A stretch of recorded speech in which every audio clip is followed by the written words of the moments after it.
How to send connection request on LinkedIn.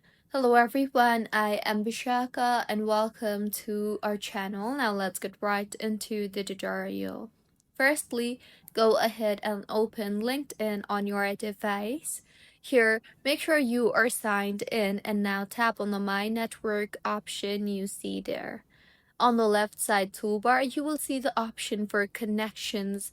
Now, tap on that and then scroll through and search for the user whom you want to get connected with, or you can also tap on the search by name search box and search for the name.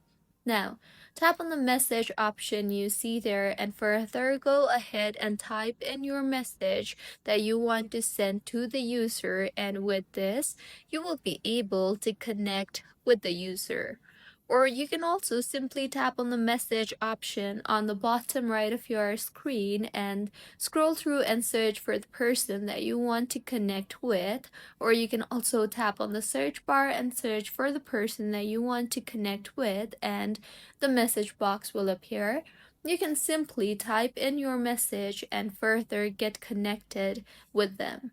So, this is how you can send connection requests on LinkedIn. If you find this tutorial helpful, please like the video and do comment if you have any queries. Also, do subscribe to our channel for more helpful tutorials like this. See you on the next one.